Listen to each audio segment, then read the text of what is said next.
कहते हैं डर के आगे जीत है। कभी अपने डर का सामना करके तो देखिए, जीत आप ही की होगी. गुड इव्हनिंग वॉरियर्स आणि सर्व भावी अधिकारी. वॉरियर ऑफिसर या आपल्या एज्युकेशनल चॅनलवर मी सुप्रिया आपणा सर्वांचं मनपूर्वक स्वागत करते.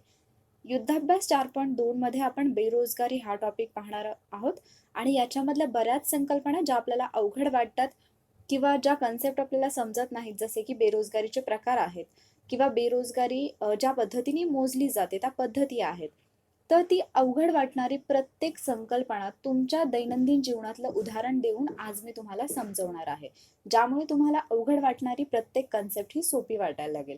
तर सगळेजण प्रेझेंट असतील. आजच्या लेक्चरला आपण सुरुवात करूयात. तुम्हाला फॉर्मॅट माहिती आहे लेक्चरचं, की तुम्हाला एक क्वेश्चन दिसतो स्क्रीनवरती आणि त्याचा आन्सर तुम्हाला लाईव्ह चॅटमध्ये द्यायचं असतं. जे कोणी नवीन स्टुडंट असतील त्यांच्यासाठी ही इन्स्ट्रक्शन होती. तर शेवटच्या प्रश्नाला तुम्ही तुमचा स्कोर जो आहे तो मला सांगायचा आहे. पहिला क्वेश्चन जो आहे तो तुम्हाला तुमच्या स्क्रीनवरती दिसत असेल. मी रीड करण्यापूर्वी तुमचा क्वेश्चन जर रीड करून होत असेल तर लगेच तुमचा आन्सर पण मेन्शन करत जा. पहिला प्रश्न आहे, बेकारांमध्ये सर्व व्यक्तींचा समावेश होतो की ज्या अशा आहेत. 4 विधानं आहेत आणि त्याच्यापैकी कोणाला बेकार असं म्हणायचं, असा हा प्रश्न आहे. विधान अ आहे, काम करण्याची इच्छा आहे पण काम मिळत नाही. ब, काम करण्याची क्षमता आहे पण काम मिळत नाही. क, कामावरून रोजगार संधीच्या मर्यादांमुळे हंगामी अथवा कायमस्वरूपी कामावरून दूर केलेल्या व्यक्तीस. आणि ड, काम करण्याची इच्छा नसलेल्या म्हणून काम टाळणाऱ्या व्यक्ती. पर्यायी उत्तरं आहेत अ आणि ब. फक्त ड, अ आणि क की अ ब क. तुमचं जे उत्तर आहे ते लाईव्ह चॅटमध्ये द्या. या प्रश्नाचं बरोबर उत्तर जे आहे, तुम्हाला 2 ते 3 सेकंड्स मिळालेले आहेत याचं उत्तर देण्यासाठी आणि ऑलरेडी माझ्या अगोदर तुमचा क्वेश्चन रीड करून होतोय. तर असे प्रश्न थोडे व्यवस्थित रीड करायचे. बेकार व्यक्ती कोणाला म्हणायचे किंवा बेरोजगार कोणाला म्हणायचा, असा प्रश्न हा आहे. तर याचं जे बरोबर उत्तर आहे ते आहे पर्याय क्रमांक 4 म्हणजे अ ब क. ज्या व्यक्तीची काम करण्याची इच्छा आहे पण तिला काम मिळत नाही, तर त्या व्यक्तीला आपण बेरोजगार म्हणणार. एखाद्या व्यक्तीची काम करण्याची क्षमता पण आहे पण तिला काम मिळत नाही, तर त्या व्यक्तीला पण आपण बेरोजगारच म्हणणार. आणि कामावरून रोजगाराच्या संधीमुळे संधीची जी मर्यादा आहे त्याच्यामुळे त्या व्यक्तीला हंगामी किंवा कायमस्वरूपी कामावरून दूर राहावं लागते किंवा तिला काम मिळत नाही, तर त्या व्यक्तीला आपण बेरोजगार म्हणणार किंवा बेकार म्हणणार. पण एखाद्या व्यक्तीला काम अवेलेबल आहे पण त्या व्यक्तीची इच्छाच नाहीये काम करायची, तर मग त्या व्यक्तीला आपण बेरोजगार म्हणणार का? तर अर्थात नाही, कारण त्या व्यक्तीसाठी काम अवेलेबल आहे पण ती व्यक्ती त्या कामासाठी तयार नाही. त्यामुळे अशा काही अटी आहेत ज्या अटी पूर्ण करणाऱ्या व्यक्तीला आपण बेकार असं म्हणतो. एक, ज्याची काम करण्याची इच्छा आहे. दुसरी अट आहे, रोजगार करण्यासाठी उत्सुक असणारी व्यक्ती. शारीरिक आणि मानसिकदृष्ट्या ती समर्थ असली पाहिजे. आणि 3, समाजातील प्रचलित दरावरती काम करण्याची इच्छा असणं.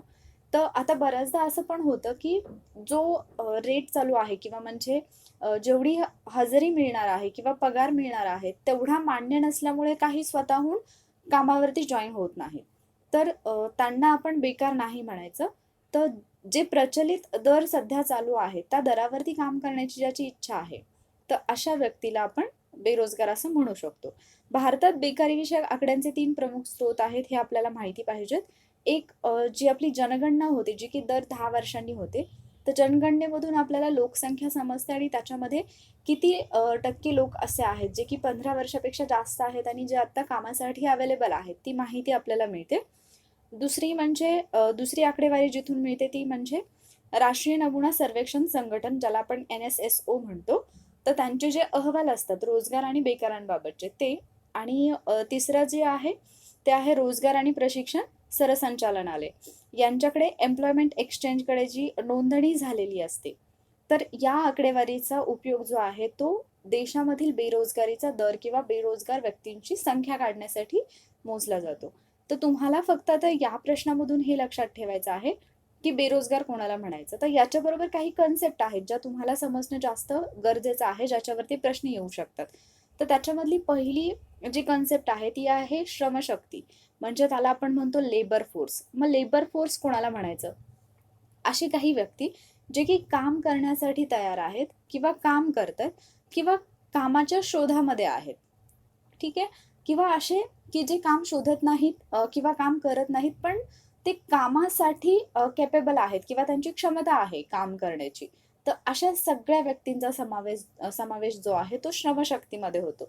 म्हणजेच श्रमशक्तीच्या बाबतीत आपण असं म्हणू शकतो, की कामगार आणि बेरोजगार या सगळ्यांचा समावेश जो आहे तो श्रमशक्तीमध्ये होतो. म्हणजे जेवढ्या पण व्यक्ती कामासाठी उपलब्ध आहेत किंवा काम शोधत आहेत किंवा त्या व्यक्ती सध्या काम करत आहेत, त्या सगळ्यांचा समावेश श्रमशक्तीमध्ये होईल. मग असे जे जॉब करणारे आहेत, ते सगळे श्रमशक्तीमध्ये आले. असे जे की जॉब करण्यासाठी पात्र आहेत, पण सध्या जॉब करत नाहीत. असे आणि तिसरे जे की जॉब शोधत आहेत, असे सगळेजण कशामध्ये येतील? श्रमशक्तीमध्ये. म्हणजे आपण सर्वजण श्रमशक्तीचा एक भाग आहोत, लेबर फोर्सचा एक आपण भाग आहोत. त्यानंतर मग याच्या बाहेरचे व्यक्ती कोणते असतील? श्रमशक्ती बाहेरचे व्यक्ती, तर जे व्यक्ती 15+ आहेत, पण जे काम करत नाहीत किंवा काम शोधत नाहीत किंवा ते कामासाठी उपलब्ध नाहीत, अशा व्यक्ती. मग उदाहरणार्थ विद्यार्थी 15+ आहेत, पण ते सध्या काम करत नाहीयेत किंवा काम शोधत पण नाहीयेत, बरोबर? त्यानंतर गृहिणींचा विचार केला, तर आपण असं नाही म्हणू शकत की त्या काम करत नाहीत, पण इकॉनॉमिकली त्यांचं जे काम आहे, म्हणजे इव्हन आपण राष्ट्रीय उत्पन्न मोजताना सुद्धा गृहिणींचं काम हे गृहीत धरलं जात नाही. कारण तिथे कुठल्याही प्रकारचं इन्कम म्हणजे आपण अपेक्षित करू शकत नाही, त्यामुळे अपेक्षा करू शकत नाही त्यामुळे. त्यानंतर पेन्शनर्स असतील किंवा भिकारी असतील, तर या व्यक्तींना श्रमशक्ती बाहेरच्या व्यक्ती म्हणून ओळखलं जातं. त्यानंतर तिसरा पॉइंट जो येतो, तो येतो श्रमशक्ती सहभाग दर. तर श्रमशक्ती सहभाग दर कसा काढायचा? तर जेवढी श्रमशक्ती आहे, म्हणजे जेवढ्या व्यक्ती कामासाठी अवेलेबल आहेत किंवा सध्या कामामध्ये गुंतलेल्या आहेत, त्या व्यक्तींना जी लोकसंख्या आहे, एकूण लोकसंख्या, ते भागिले करायचं आणि गुणिले त्याला 100 करून, म्हणजे 100 पैकी किती? सॉरी, इथे 1000 पाहिजे, 1000 करायचं, तर त्याच्यातून ते प्रमाण काढलं जातं. ठीक आहे, इथे 1000 पाहिजे. याच्यावरून ते प्रमाण काढलं जातं. कशाचं? श्रमशक्ती सहभाग दराचं. त्यानंतर जर आपण कार्यशक्तीचा विचार केला, तर जेवढी श्रमशक्ती अवेलेबल आहे, म्हणजे सगळे काम करणारे असतील, काम न करणारे असतील, कामाच्या शोधात असणारे, कामासाठी अवेलेबल असणारे, या सगळ्यामधून बेरोजगार म्हणजे जे सध्या कामामध्ये नाहीत, यांना जर वजा केलं, तर उरते ती असते कार्यशक्ती, ज्याला आपण म्हणतो वर्कफोर्स. म्हणजे ॲक्चुअल जे काम करत आहेत, त्यांना म्हटलं जातं कार्यशक्ती. ठीक आहे?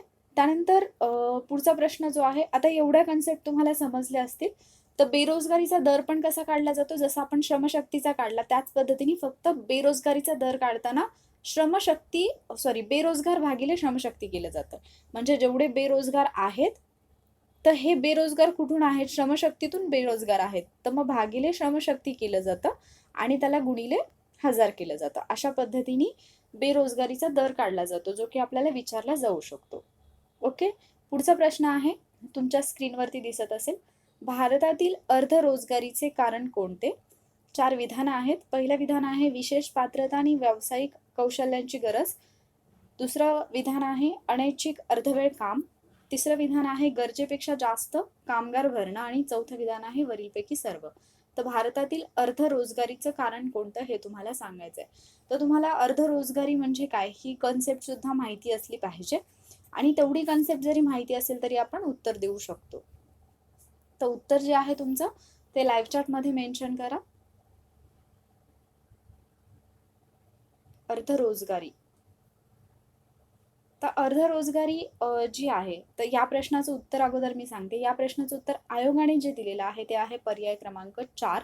अर्धरोजगारीची कारणं जी आहेत ती ही 3ही सांगितलेली आहेत. तर अर्धरोजगारी म्हणजे काय थोडक्यात? तर ज्याला आपण कमी प्रतीची बेरोजगारी म्हणतो किंवा अंडर एम्प्लॉयमेंट म्हणतो. म्हणजे एखाद्या व्यक्तीला आपल्या क्षमतेपेक्षा किंवा कार्यक्षमतेपेक्षा, शिक्षणाच्या दर्जापेक्षा कमी प्रतीचं काम करावं लागतं.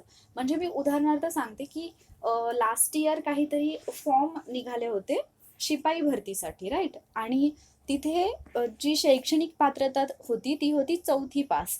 पण 4थी पास वरती असणाऱ्या नोकरीसाठी सुद्धा अगदी PhD झालेले, MPhil झालेले जे लोक होते, तर त्यांनी सुद्धा अप्लाय केलेलं होतं. ज्यांचं की ग्रॅज्युएशन आहे, पोस्ट ग्रॅज्युएशन आहे, PhD आहे, तर अशा लोकांनी तिथे अप्लाय केलेलं होतं.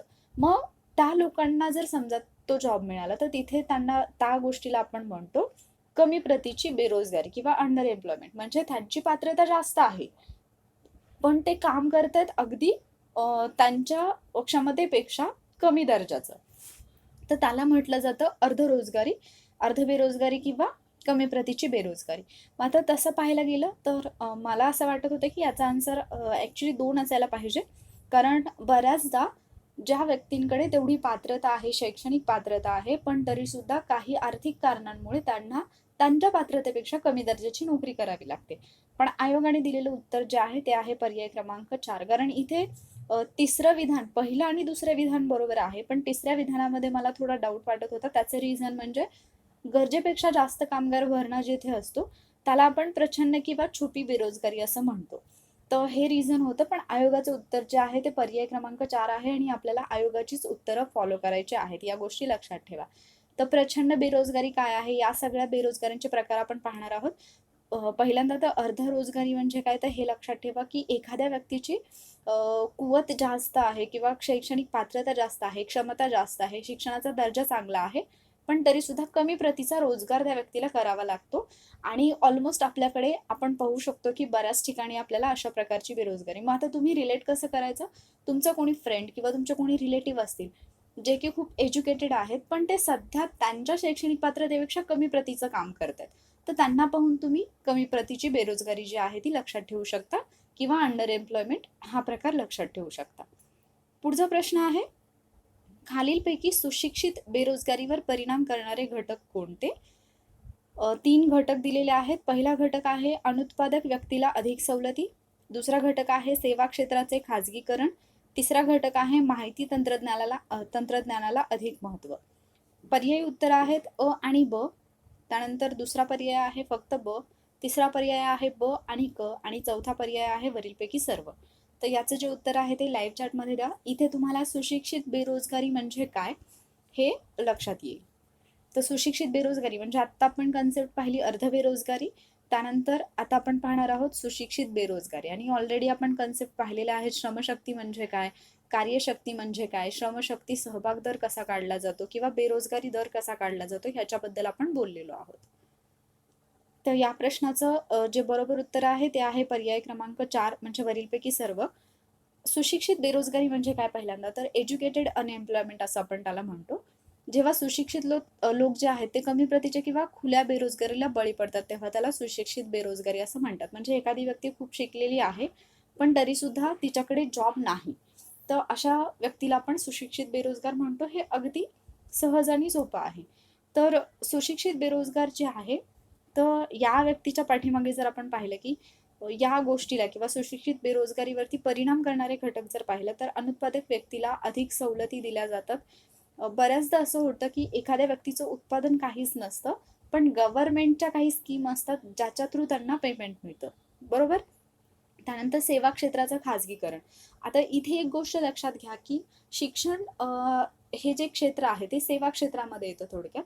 आणि शिक्षण क्षेत्राचं खाजगीकरण एवढ्या मोठ्या प्रमाणावरती झालेलं आहे, की त्यामुळे विद्यार्थ्यांना ज्या प्रकारचं शिक्षण दिलं जातं किंवा विद्यार्थी ज्या पद्धतीचं शिक्षण घेतात, तर पुढे जाऊन ते सुशिक्षित बेरोजगारीला बळी पडू शकतात.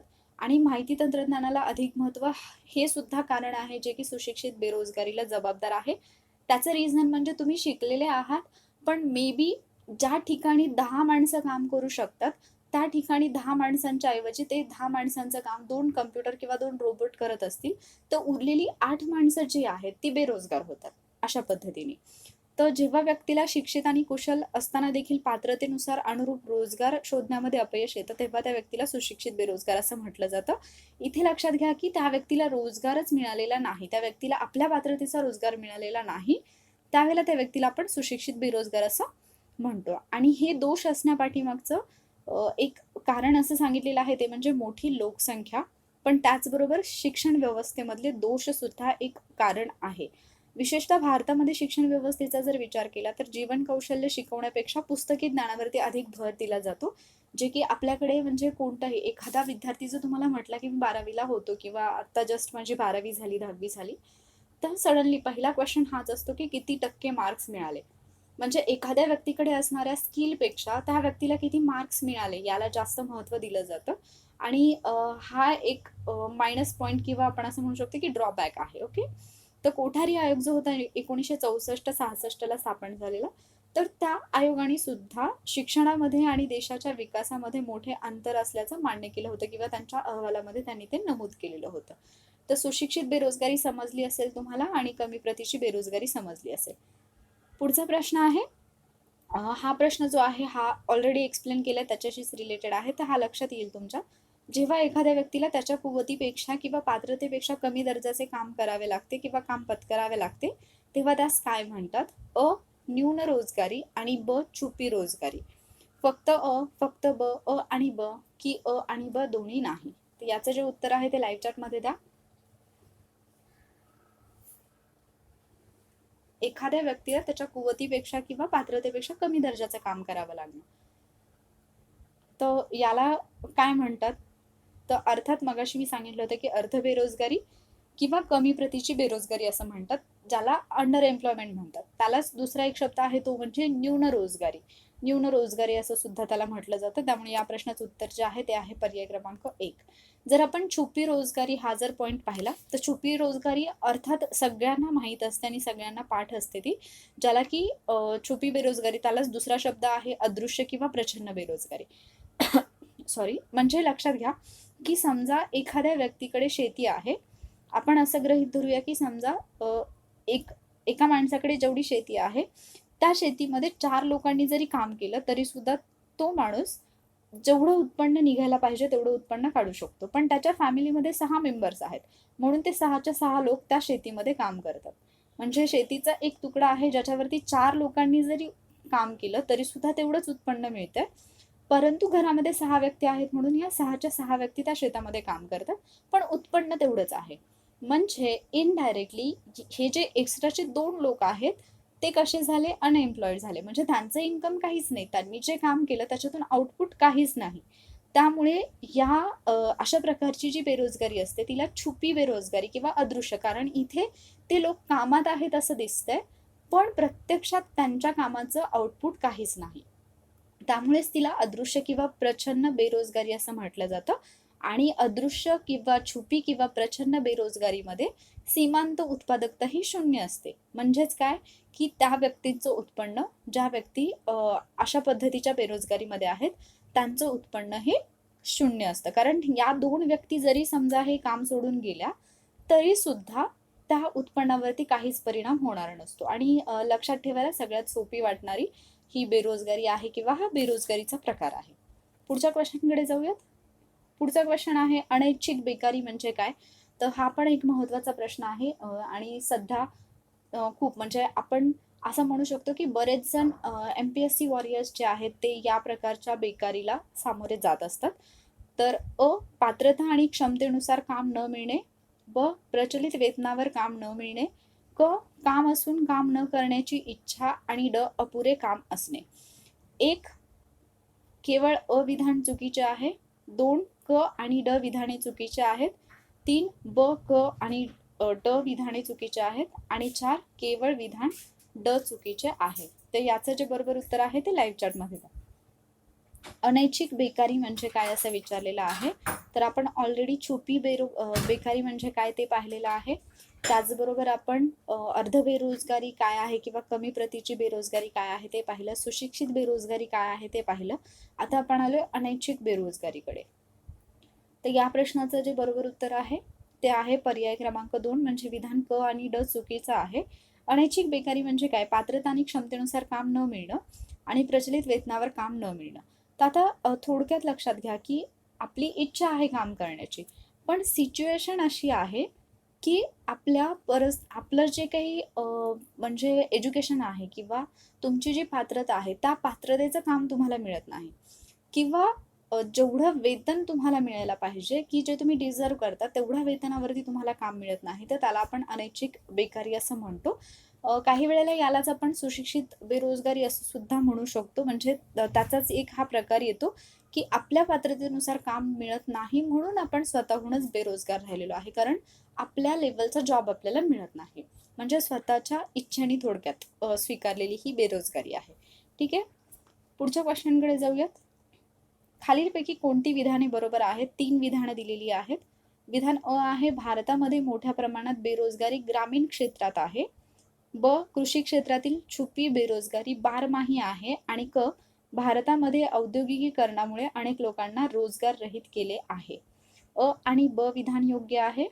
अ ब क विधाने योग्य आहेत. अ विधान योग्य आहे आणि ब आणि क विधाने योग्य आहेत. तर या प्रश्नाचं बरोबर उत्तर जे आहे ते लाईव्ह चॅटमध्ये द्या. इथे भारतामध्ये आढळणारी जी बेरोजगारी आहे तर तिच्याबद्दलची काही विधानं दिलीत, किंवा बेरोजगारीचं वर्णन करणारी काही विधानं आहेत, कशा प्रकारची बेरोजगारी आढळते किंवा त्याच्या पाठीमागे रिझन काय आहेत, आणि त्याच्यावरून आपल्याला आन्सर द्यायचा आहे. तर या प्रश्नाचं बरोबर उत्तर जे आहे, म्हणजे अगदी विधान वाचलं की लक्षात येऊ शकतं असं एक विधान आहे इथे, आणि ते म्हणजे विधान क. तर याच्यावरून या प्रश्नाचं जे उत्तर आहे ते आहे पर्याय क्रमांक 1. फक्त अ आणि ब विधानं बरोबर आहेत, कारण भारतामध्ये मोठ्या प्रमाणात बेरोजगारी जी आहे ती ग्रामीण क्षेत्रामध्ये आहे. म्हणजे शहरामध्ये जर एखादी व्यक्ती गेली तर ती कुठला ना कुठला व्यवसाय तरी करते किंवा कुठल्या ना कुठल्या तरी कामामध्ये ती असते. मात्र ग्रामीण भागामध्ये बेरोजगारीचं प्रमाण हे मोठ्या प्रमाणावरती आहे. दुसरा पॉईंट जर आपण पाहिला तर कृषी क्षेत्रामध्ये छुपी बेरोजगारी बारमाही आहे, आणि हे अगदी बरोबर आहे. कारण एखाद्या फॅमिलीमध्ये जेवढ्या व्यक्ती आहेत, तर जर शेती असेल त्यांची स्वतःची, तर जरी उत्पन्नामध्ये फरक पडणार नसला तरी त्या सर्व व्यक्ती या शेतीमध्ये काम करत असतात, आणि त्यालाच आपण छुपी बेरोजगारी असं म्हणतो. तिसरा पॉईंट आहे भारतामध्ये औद्योगिकीकरणामुळे अनेक लोकांना रोजगार रहित केला आहे. तर हे विधान अर्थातच चुकीचे, कारण औद्योगिकीकरण जे आहे ते साधारणतः 1950 नंतर भारतामध्ये वाढत गेलं, आणि त्याच्यामधून रोजगाराच्या संधी ज्या आहेत त्या वाढत गेल्या. सेवा क्षेत्राचा जर आपण विचार केला तर सर्वात जास्त रोजगार वाढ दिसून येते. त्याचबरोबर उद्योग क्षेत्रामध्ये सुद्धा प्रत्यक्ष आणि अप्रत्यक्ष रोजगार मिळत आहे. म्हणजे ज्यावेळेला औद्योगिकीकरण होतं तेव्हा वेगवेगळ्या इंडस्ट्रीज येतात, आणि त्यामुळे लोकांचा रोजगार हा वाढत असतो, कमी होत नाही. त्यामुळे तिसरं विधान जे आहे ते चुकीचं आहे. मात्र जर आपण बेरोजगारीचं कारण पाहिलं तर लोकसंख्या वाढ हे एक मोठं कारण आहे, आणि छुपी बेरोजगारीसाठी तर लोकसंख्या वाढ हे एक प्रमुख कारण ठरलेलं आहे. पुढच्या प्रश्नाकडे जाऊया. पुढचा प्रश्न आहे, भारतातील कृषी क्षेत्रातील बेरोजगारी ही मुख्यतः कशा प्रकारची आहे? 1. हंगामी बेरोजगारी, 2. प्रचंड बेरोजगारी, 3. जुनाट बेरोजगारी, आणि 4. अस्थायी बेरोजगारी. अ आणि ब, ब आणि क, अ ब क, की ब आणि ड. तर कृषी क्षेत्रामध्ये जी बेरोजगारी आढळते तर त्याचं ऑलरेडी एक नाव तर आपण पाहिलंच की प्रचंड बेरोजगारी असं म्हणतात. पण मग ती रोजगारी आणखी कोणत्या स्वरूपाची आहे? जर तुम्हाला शब्दांचे अर्थ समजत असतील तर या प्रश्नाचं उत्तर बरोबर देता येतं. जर समजा तुम्हाला मराठी शब्द समजत नसतील तर क्वेश्चन इंग्लिशमध्ये पण आहे. इंग्लिशमधले जे शब्द आहेत ते वाचून तुम्ही त्याचा आन्सर देऊ शकता. तर या प्रश्नाचं जे बरोबर उत्तर आहे ते आहे पर्याय क्रमांक 3, म्हणजेच कृषी क्षेत्रामध्ये हंगामी बेरोजगारी, प्रचंड बेरोजगारी आणि जुनाट बेरोजगारी आढळते. हंगामी म्हणजे काय तर सीझनेबल, जसं की कृषी क्षेत्रामध्ये आपण असं नाही म्हणू शकत की वर्षाचे 12 महिने जे आहेत तर प्रत्येक महिन्यामध्ये काम असेलच असं नाही, त्यामुळे ती एक हंगामी बेरोजगारी आहे. प्रचंड तर आहेत जे मी मगाच्यापासून 2-3 वेळा एक्सप्लेन केलं. जुनाट बेरोजगारी म्हणजे असं म्हणू शकतो आपण की खूप कालावधीसाठी बेरोजगारी आहे, आणि अस्थायी जी की टेम्पररी बेरोजगारी आहे. बेरोजगारी जी आहे ती क्रोनिक एम्प्लॉयमेंट असं म्हणतो आपण त्याला, अनएम्प्लॉयमेंट असं म्हणतो. तर ॲक्च्युली इथे ऑप्शनमध्ये थोडीशी गडबड आहे, कारण हाच क्वेश्चन परत एकदा रिपीट झालेला, आणि त्याचं जे उत्तर होतं ते अ, ब आणि ड बरोबर असं पाहिजे होतं. कारण जुनाट बेरोजगारी जी आहे ती ॲक्च्युली कृषी क्षेत्रामध्ये आपल्याला आढळणार नाही. जुनाट बेरोजगारी म्हणजे काय असतं, जी की दीर्घकालिक असते. थोडक्यात ज्यावेळेला बेरोजगारी जी आहे ती दीर्घकाळासाठीचं वैशिष्ट्य बनतं.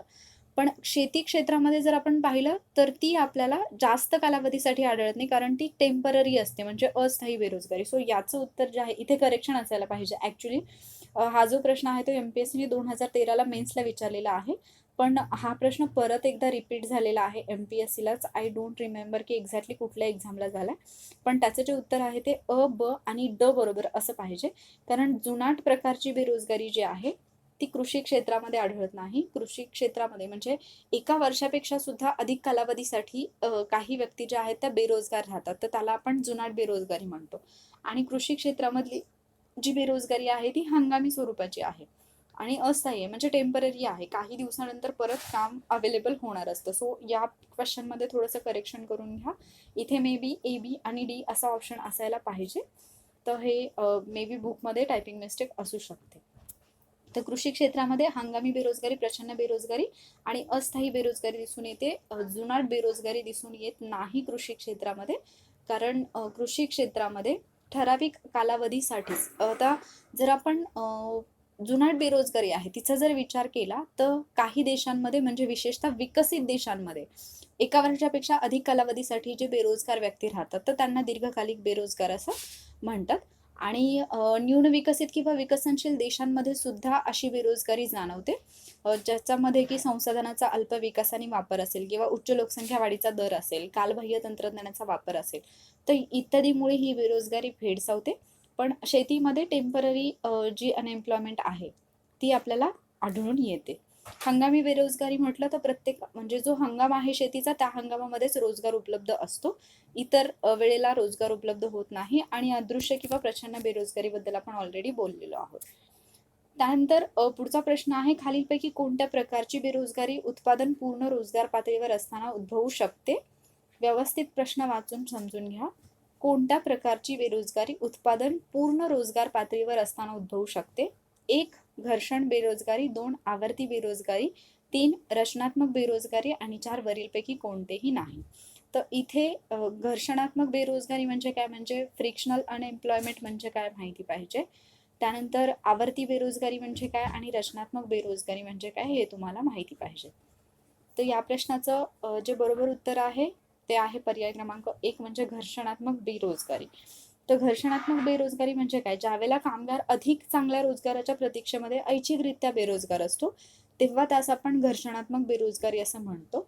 आणि ही बेरोजगारी विकसित देशांमध्ये आढळते जनरली, जेव्हा की म्हणजे विकसित देशात ज्या वेळेला नवीन उद्योग हे जुन्या उद्योगांना त्यांच्या व्यवसायातून बाहेर पडण्यास भाग पडतात, तेव्हा कामगार अधिक चांगल्या रोजगाराच्या प्रतीक्षेमध्ये असतात, तेव्हा ही बेरोजगारी निर्माण होते. आणि तात्पुरत्या कालावधीसाठी हे कामगार जे असतात ते ऐच्छिकरित्या बेरोजगार असतात आणि त्यावेळेला घर्षणात्मक बेरोजगारी असं म्हणतात. म्हणजेच काय, तर जुने उद्योग आणि नवीन उद्योग यांच्यामध्ये घर्षण निर्माण होतं. उदाहरणार्थ म्हणजे बऱ्याचशा गोष्टी ज्या आहेत की ज्यांना ऑप्शन काहीतरी नवीन गोष्टी, म्हणजे फॉर एक्झाम्पल सुरुवातीपासूनचा जर आपण विचार केला तर ज्या पद्धतीने विकास होत आहे, तर काही गोष्टींची कामं जी माणसं करत होती तर त्याच्यावरती मशिनरी झाल्या आणि ते काम करू लागल्या. मग परत ज्यावेळेला नवीन एखादी फॅक्टरी किंवा इंडस्ट्री येते जी की त्या मशीनवरती काम करेल, तर सुरुवातीला जिथे माणसं काम करत होती तिथे आता मशीन्स काम करू लागल्या. मग ही जी माणसं आहेत ती काही कालावधीसाठी काय होतील, तर बेरोजगार राहतील, कारण त्यांना आता पहिला जो व्यवसाय होता तो बंद पडल्यामुळे नवीन रोजगारासाठी ते वाट पाहतील. म्हणजे जुन्या आणि नवीन रोजगारामध्ये ज्या वेळेला घर्षण होतं त्यावेळेला घर्षणात्मक बेरोजगारी पाहायला मिळते आणि ही जनरली विकसित देशांमध्ये पाहायला मिळते. त्यानंतर पुढचा पॉईंट येतो तो म्हणजे आवर्ती बेरोजगारी. तर विकसित भांडवलशाही देशांमध्ये व्यापारी चक्राच्या मंदीच्या परिस्थितीमध्ये जी बेरोजगारी दिसून येते तिला आपण आवर्ती बेरोजगारी म्हणतो, ज्याला चक्रीय बेरोजगारी असं सुद्धा म्हटलं जातं. चक्रीय बेरोजगारी म्हणजे सायक्लिक अनएम्प्लॉयमेंट विकसित भांडवलशाही देशांमध्येच व्यापाराची, म्हणजे मंदीचं जे चक्र असतं तर त्याच्यामध्ये जी बेरोजगारी दिसून येते त्याला चक्रीय बेरोजगारी म्हणतात. आणि रचनात्मक बेरोजगारी जी आहे तर विकसनशील देशांमध्ये उत्पादन क्षमता कमी असते आणि उत्पादन क्षमतेच्या कमतरतेमुळे निर्माण होणारी बेरोजगारी म्हणजे रचनात्मक बेरोजगारी. तर हे पॉइंट्स व्यवस्थित लक्षात ठेवा, याच्यावरती क्वेश्चन्स बनू शकतात. पुढचा प्रश्न आहे, नॅशनल सॅम्पल सर्व्हे संस्थेकडून म्हणजे NSSO कडून बेरोजगारीची संकल्पना विकसित करण्यात आली आहे. खालीलपैकी कोणता पर्याय चुकीचा आहे ते तुम्हाला ओळखायचं आहे की कोणती संकल्पना त्यांच्याकडून विकसित करण्यात आलेली नाही. 1. बेरोजगारीचा सामान्य स्थिती दर्जा, 2. बेरोजगारीचा चालू आठवड्याचा स्थिती दर्जा, 3. बेरोजगारीचा चालू दैनंदिन स्थिती दर्जा आणि 4. बेरोजगारीचा चालू वार्षिक स्थिती दर्जा. कोणता पर्याय चुकीचा आहे? फक्त अ आणि क, ब आणि ड की फक्त ड? याचं उत्तर लाईव्ह चॅटमध्ये द्या. जर हे समजत नसेल तुम्हाला सामान्य स्थिती दर्जा वगैरे काय, तर त्याच्याबद्दलचे जे इंग्लिश शब्द आहेत ते तुम्हाला खाली दिसत असतील क्वेश्चनमध्ये, तर तुम्ही इंग्लिश वर्ड्स जे आहेत ते रीड करून तुमचा आन्सर देऊ शकता. तर अशी कोणती पद्धती आहे की जी NSSOने, कोणती संकल्पना आहे जी NSSOने विकसित केलेली नाही? तर हे तुम्हाला माहितीच पाहिजे. नित्यप्रमुख दर्जा म्हणजे काय, नित्यप्रमुख व दुय्यम दर्जा म्हणजे काय, तर या सगळ्या गोष्टी ज्या आहेत, सामान्य स्थिती दर्जा, या गोष्टी तुम्हाला माहिती पाहिजेत आणि कोणती नाही तेही माहिती पाहिजे. तर याचं जे उत्तर आहे ते आहे पर्याय क्रमांक 4 फक्त ड. बेरोजगारीचा चालू वार्षिक स्थिती दर्जा अशी कोणती कन्सेप्ट NSSOने मांडलेली नाही. मात्र बेरोजगारीचा सामान्य स्थिती दर्जा आहे, चालू आठवड्याचा स्थिती दर्जा आहे आणि साप्ताहिक दैनंदिन दर्जा सुद्धा आहे. तर याच्यामध्ये नित्य प्रमुख आणि दुय्यम दर्जा म्हणजे काय मी सांगते. नित्य प्रमुख दर्जा म्हणजे काय, आता हे पण तुम्ही थोडं रिलेट करून लक्षात ठेवा. आता एखादी व्यक्ती ज्यावेळेला सर्वेक्षण करण्यात आलं तर सर्वेक्षणाच्या पूर्वीचा कालावधी अर्थात विचारात घेतला जातो. सर्वेक्षणापूर्वी जर एखादी व्यक्ती 365 दिवस रोजगारामध्ये असेल तर त्या व्यक्तीला आपण बेरोजगार असं म्हणणार नाही. म्हणजेच नित्य प्रमुख दर्जावरती ती व्यक्ती रोजगारामध्ये आहे असं म्हटलं जाईल जर त्या व्यक्तीने 365 दिवस म्हणजे 1 वर्ष काम केलेलं असेल तर. 1 वर्ष असेल तर नित्य प्रमुख दर्जा. आता तुम्ही असं लक्षात ठेवू शकता, नित्या नावाची मुलगी आहे जी 1 वर्षभर काम करते म्हणजे नित्य प्रमुख दर्जा. नित्या काय करते, 1 वर्षभर काम करते. दुय्यम दर्जा म्हणजे काय, तर नित्याने काय केलं, 365 दिवस काम केलं प्लस तिने 183 दिवसांपेक्षा जास्त 183 दिवसांपेक्षा अधिक तिने इतरही काहीतरी काम केलं, म्हणजे ज्याला आपण पार्ट टाइम जॉब म्हणू शकतो. किंवा आपण म्हणजे आता समजा for example Nitya he teacher आहे तर तिने 365 दिवस स्कूलमध्ये काम केलं प्लस तिने 183 प्लस डेज जे आहेत तर तिने ट्युशन पण घेतली. म्हणजे ती स्कूलमध्ये तिचा जॉब तर करते पण प्लस तिने आणखी ट्युशन्स पण घेतल्या, म्हणजे दुसऱ्या एका आर्थिक क्रियेमध्ये ती गुंतलेली आहे. मग आपण काय म्हणणार, नित्या ही नित्यप्रमुख आणि दुय्यम दर्जा अशी दोन्ही पातळीवरती ती रोजगारामध्ये आहे. आणि जर एवढं ती करत नसेल तर मग ती बेरोजगार आहे. ठीक आहे, तर पहिला मुद्दा तुम्हाला समजला असेल. दुसरा मुद्दा येतो चालू साप्ताहिक दर्जा. साप्ताहिक दर्जामध्ये काय विचार केला जातो, तर सर्वेक्षणापूर्वीच्या 7 दिवसांचा विचार केला जातो आणि 7 दिवसांमध्ये कोणत्याही एका दिवसात किमान 1 तास त्या व्यक्तीने काम केलेलं असलं पाहिजे. 7 दिवसांमध्ये कोणत्याही एका दिवसात किमान 1 तास म्हणजे एका आठवड्यामध्ये किमान 1 तास जर त्या व्यक्तीने काम केलेलं असेल तर ती व्यक्ती चालू साप्ताहिक दर्जामध्ये ती रोजगारी आहे असं समजलं जाईल. इथे थोडंसं कन्फ्युजन होऊ शकतं तुमचं साप्ताहिक दर्जा आणि दैनिक दर्जामध्ये. तर साप्ताहिक दर्जा म्हटलं तर आठवड्यातून किमान 1 तास, 1 दिवस 1 तास काम त्या व्यक्तीने केलं पाहिजे, कोणत्याही एका दिवसात 1 तास. आणि दैनिक दर्जाचा जर विचार केला तर 7 दिवस जे आहेत 7 दिवसातल्या रोजच्या आर्थिक कृतींचा समावेश त्याच्यामध्ये होतो, कारण दैनिक हा शब्दच ते सुचवतो. आणि याच्यामध्ये त्या व्यक्तीने दररोज किमान 4 तास काम केलेलं असलं पाहिजे. म्हणजे आठवडा जो आहे तर त्या आठवड्यामध्ये डेली 4 तास एवढं काम त्या व्यक्तीने केलेलं असेल तर ती व्यक्ती चालू दैनिक दर्जावरती कामावरती आहे असं समजलं जातं. मग नित्या काय करते, 1 वर्ष जे आहे ती स्कूलमध्ये जॉब करते 365 दिवस प्लस ती 183 प्लस डेज जे आहे ते ती ट्युशन पण घेते. म्हणजे नित्या जी आहे ते नित्यप्रमुख आणि दुय्यम दर्जावरती ती कामामध्ये आहे. त्यानंतर चालू साप्ताहिक दर्जाचा विचार जर केला तर इथे सत्या नाव लक्षात ठेवा. सप्ताह आणि सत्या हे रिलेट करा थोडंफार. तो काय करतो, आठवड्यातून फक्त 1च तास काम करतो, म्हणजे तो चालू साप्ताहिक दर्जामध्ये कामावरती आहे. आणि चालू दैनिक दर्जाचा जर विचार केला तर दिनू हे नाव लक्षात ठेवा. दिनू काय करतो, डेली 4 तास काम करतो, म्हणजे तो दैनिक दर्जावरती कामाला आहे. अशा पद्धतीने पुढचा प्रश्न आहे, सर्वेक्षण संस्थेने मांडलेल्या नित्यस्थिती बेरोजगाराच्या संदर्भातील खालील विधानांपैकी कोणती विधाने खरी आहेत. आता नित्यस्थिती म्हणजे नित्याबद्दल मी जे बोलले होते ते. ठीक आहे, नित्य प्रमुख आणि दुय्यम दर्जा. तर ही संज्ञा काय दर्शवते, ही संज्ञा तीव्र बेरोजगारी दर्शवते, ही वार्षिक संज्ञा आहे, ही संज्ञा व्यक्ती दर दर्शवते, ही संज्ञा काळ दर दर्शवते. अ आणि ब, अ ब क, ब क ड की अ ब ड. हा थोडासा टफ आहे क्वेश्चन, पण 2018चा क्वेश्चन आहे आणि मग आयोगाचा ट्रेंड लक्षात येतो की अलीकडे आयोग थोडे अवघड प्रश्न विचारायला लागला आणि त्यामुळे असे प्रश्न जे मेन्सला आलेत त्याची तयारी आपण केली तर आपल्याला नक्कीच प्रीला त्याचा फायदा होईल. तर नित्यस्थिती बेरोजगारीच्या संदर्भामध्ये कोणती विधानं खरी आहेत, म्हणजे नित्यस्थिती जी आहे किंवा ज्याला आपण UPSS म्हणतो तर त्याने नक्की कुठली गोष्ट दर्शवली जाते. तीव्र बेरोजगारी वार्षिक संज्ञा आहे, संज्ञा व्यक्ती दर दर्शवते की काळ दर दर्शवते. तर या प्रश्नाचं जे बरोबर उत्तर आहे ते आहे पर्याय क्रमांक 2 म्हणजे अ ब क. ही संज्ञा जी आहे ती तीव्र बेरोजगारी दर्शवते, ही वार्षिक संज्ञा आहे आणि ही संज्ञा व्यक्ती दर दर्शवते, काळ दर दर्शवत नाही. आता लक्षात घ्या की नित्यस्थिती दर्जा जी आहे आपण पाहिलं नित्य 365 दिवस काम करते, म्हणजे ही 365 दिवसाशी संदर्भात ही आहे आणि ही व्यक्तीशी रिलेटेड असणारी संज्ञा आहे. पण जर आपण चालू दैनिक दर्जाचा विचार केला तर ती काळ दर दर्शवते. म्हणजेच काय, तर आठवड्यातल्या प्रत्येक दिवशी 4 तास काम केलं पाहिजे. म्हणजे इथे तास जे आहेत ते काउंट केले जातात. म्हणून CDS मध्ये किंवा चालू दैनिक दर्जामध्ये अ, जे संज्ञा जी आहे ती काय दर्शवते, तर काळ दर दर्शवते. अशा पद्धतीने तुम्हाला लक्षात ठेवायचं आहे. तर ऑलमोस्ट सगळे पॉइंट आपण कव्हर केलेले आहेत. तर याच्यामध्ये आपण बेरोजगारीचे प्रकार पाहिले, बेरोजगारी संदर्भात आकडे कुठून मिळवले जातात ते पाहिलं. त्याचबरोबर जे NSSOची पद्धती आहे, ज्याच्यामध्ये नित्यप्रमुख दर्जा असेल, साप्ताहिक दर्जा असेल, दैनिक दर्जा असेल, या गोष्टी पाहिल्या. ज्या काही कन्सेप्ट होत्या श्रमशक्ती वगैरे, तर त्या पाहिल्या. तर याला सोडून आणखी काही जर पॉईंट्स राहिले असतील, अर्थात बेरोजगारीमध्ये नाही राहिले, फक्त योजना ज्या आहेत बेरोजगारीशी रिलेटेड त्या राहिलेल्या आहेत, तर त्या पण आपण एखाद्या लेक्चरमध्ये कव्हर करूयात. उद्याचा टॉपिक खूप इम्पॉर्टंट आहे, राष्ट्रीय उत्पन्न. आणि याच्यामध्ये पण कन्सेप्ट म्हणजे इकॉनॉमिक्सच्या बाबतीतला हा माझा एक्सपिरियन्स आहे की काही स्टुडंट इकॉनॉमिक्स स्किप का करतात. तर ऑलमोस्ट जेवढे स्टुडंट म्हणजे माझ्या ओळखीचे आहेत त्यांच्या बाबतीतला हा अनुभव आहे की इकॉनॉमिक्स रीड करायला घेतल्यानंतर दुसरा किंवा तिसरा चॅप्टर जो आहे तो येतो राष्ट्रीय उत्पन्न. आणि राष्ट्रीय उत्पन्न हा चॅप्टर रीड करायला घेतला की त्याच्यामधलं काहीच समजत नाही. आणि ते न समजल्यामुळे इकॉनॉमिक्स मधला इंटरेस्ट सगळा निघून जातो. इकॉनॉमिक्सची एक भीती वाटते आणि मुलं इकॉनॉमिक्स हा सब्जेक्ट स्किप करण्याचा विचार करतात. तर अर्थात सगळ्यात अवघड वाटणारा हा टॉपिक, आय प्रॉमिस यू की मी तुम्हाला सगळ्यात सोपा करून शिकवेन. म्हणजे राष्ट्रीय उत्पन्न या टॉपिकशी तुमची 100% मैत्री होईल. अशा पद्धतीने उद्या कन्सेप्ट मी क्लिअर करण्याचा प्रयत्न करेन.